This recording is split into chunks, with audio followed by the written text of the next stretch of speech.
আমরা একটা গল্প অনেক আগে শুনছি। এখন একই ঝর্ণায়, ঝর্ণা উপর থেকে পানি প্রবাহিত হচ্ছে, উপর থেকে পানি নিচে যাচ্ছে। একই ঝর্ণায় পানি পান করতে গেছে বনের রাজা সিংহ অথবা বাঘ, আর একটা নাদুস নুদুস বেড়া বা ছাগলের বাচ্চা।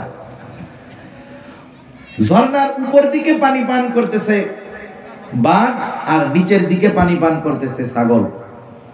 এখন বনের রাজা, রাজা তো কোনো কারণবিহীন কারো উপরে জুলুম করতে পারে না, আগে কারণ বের করতে হবে, এরপরে জুলুম করবে। এটাই হলো শাসকদের নিয়ম। এখন ওই নাদুস নুদুস ভেড়ার বাচ্চা বা ছাগলের বাচ্চা ওইটা দেখা খুব খাইতে মন চাইতেছে। বনের রাজা অন্যায়ভাবে কি খাওয়া যায়? এইবার বলে, এই বাচ্চা, তুমি আমার পানি ঘোলা করতেছো কেন? ভেড়ার বাচ্চা জবাব দিচ্ছে, গল্পই, শিক্ষণীয় বিষয়টা নিতে হবে, গল্প তো গল্পই। এখন বলে, মহারাজ, প্রবাহমান পানি উপর থেকে নিচে আসছে, আপনি পান করতেছেন উপরের দিকে, আমি নিচের দিকে। আমি যদি পানি ঘোলাইও, ওই ঘোলা পানি আপনার দিকে যাবে না, ওটা তো নিচের দিকে চলে যাবে। ও আচ্ছা, ঠিক আছে, তুই গোলাস নাই রে, তোর বাপে একদিন গোলাইছিল। তার মানে খাওয়ার জন্য একটা বাহানা দরকার, ঠিক কিনা? কিয়ামতের দিন আল্লাহ তাআলা ওই রকম জালেমরা যেমন জুলুম করার জন্য বাহানা তালাশ করে, অনুরূপ ভাবে কিয়ামতের দিন আল্লাহ তাআলা বান্দাকে maaf করার জন্য বাহানা তালাশ করবে। সুবহানাল্লাহ। হাদিসের মধ্যে আসছে, নবীজি বলেন, ইন্না লিল্লাহি মিআতা রাহমান আনজালা মিনহা রাহমাতান ওয়াহিদাতান বাইনাল জিন্নি ওয়াল ইনসি ওয়াল বাহাইমি ওয়াল হাওয়া। নবীজি বলেন, আল্লাহ তাআলার কাছে 100 রহমত রয়েছে, অথবা আল্লাহ তাআলা তার রহমত দয়াকে 100 ভাগে ভাগ করেছেন। কত ভাগে? জবান খুলে বলেন। 100 ভাগে আল্লাহ তাআলা তার রহমতকে ভাগ করেছেন। 100 ভাগের রহমত থেকে 1 ভাগ রহমত আল্লাহ তাআলা গোটা সৃষ্টিকুলের সবার মধ্যে বন্টন করে দিয়েছেন।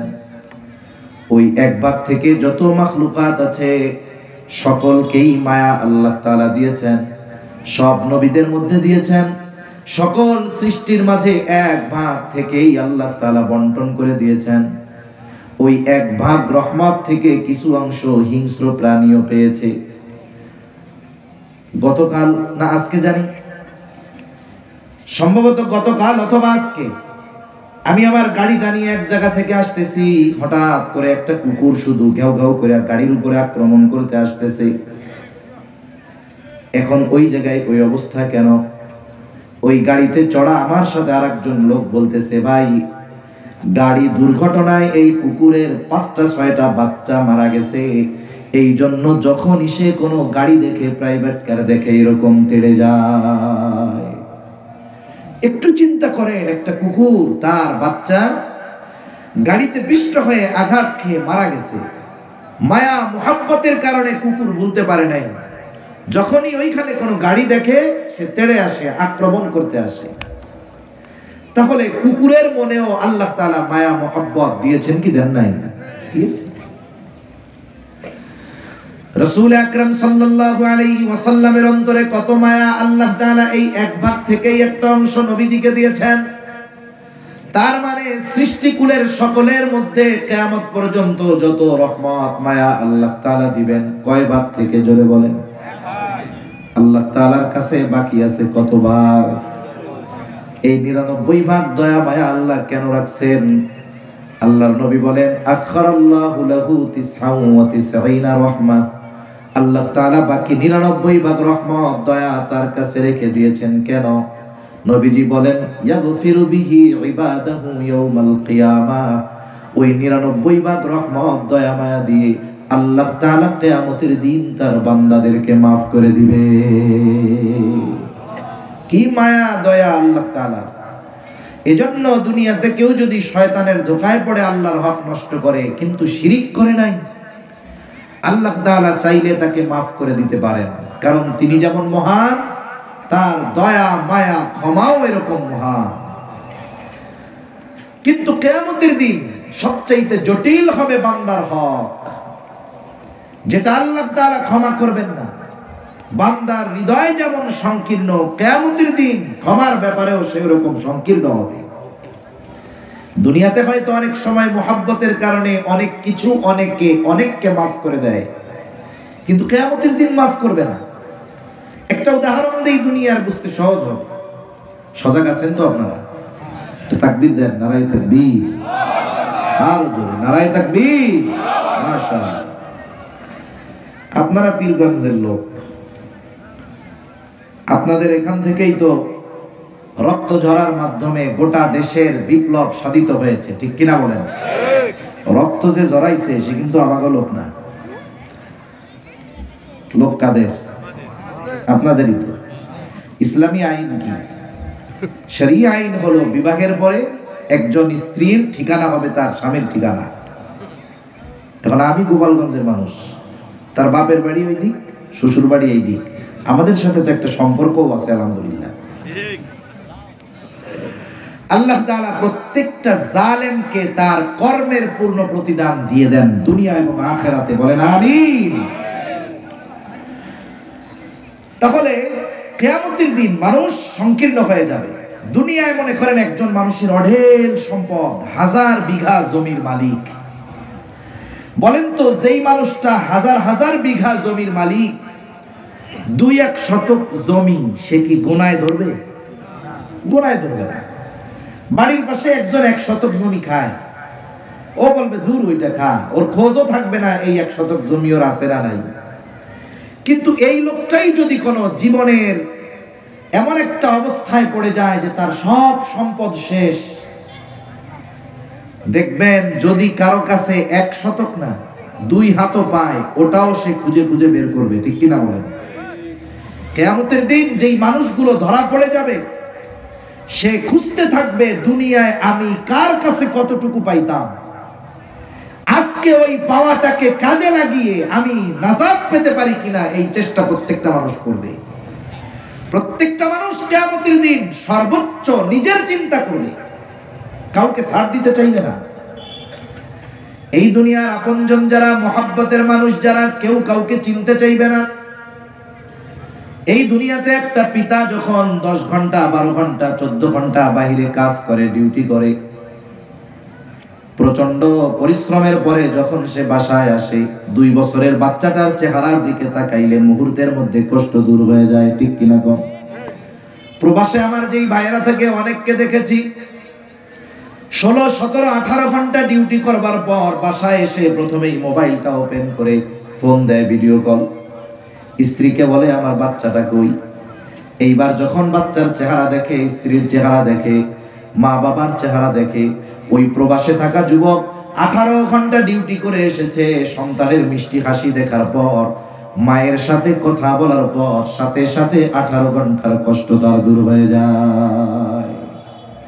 তাহলে দুনিয়াতে মানুষ আপনজনের চেহারা দেখার মাধ্যমে তার কষ্ট দূর হয়, কিন্তু কিয়ামতের দিন আপনজনের চেহারা দেখা তার কষ্ট দূর হওয়ার কারণ হবে না, বরং কষ্ট আরো বাড়ার কারণ হবে। এই জন্য কিয়ামতের দিন মানুষ কি করবে? আল্লাহ তাআলা বলেন, ইয়াউমা ইয়াফিরুল মারউ মিন আখিহি ওয়া উম্মিহি ওয়া আবিহি ওয়া সাহিবাতিহি ওয়া বানিহি লিকুল্লি ইমরিইন মিনহুম ইয়াউমা ইযিন শা'নুন ইউগনি। আল্লাহ তাআলা বলেন, কিয়ামতের দিন ভাই ভাইয়ের থেকে পলায়ন করবে। ওয়া উম্মিহি ওয়া আবিহি, পিতা মাতার থেকে মানুষ পলায়ন করবে। ওয়া সাহিবাতিহি ওয়া বানিহি, স্ত্রী সন্তানদের থেকে পলায়ন করবে। প্রত্যেকটা মানুষ সেই দিন নিজের চিন্তায় বিভোর থাকবে। তাফসীরের মধ্যে এসেছে, মানুষ আল্লাহ তাআলার কাছে এমন দরখাস্ত করবে, বলবে আল্লাহ আজকে আপনি দুনিয়ার সব মানুষকে জাহান্নামে দিয়ে হলেও আপনি আমাকে জান্নাতে দিয়ে দেন। সব জাহান্নামে চলে যা, আমার সন্তান, মা বাবা, স্ত্রী, কন্যা সব জাহান্নামে যা, কিন্তু আপনি আমাকে নাজাত দিয়ে জান্নাত দিয়ে দেন। কতটা স্বার্থপর সেই দিন মানুষ হবে, অকল্পনীয় স্বার্থপর।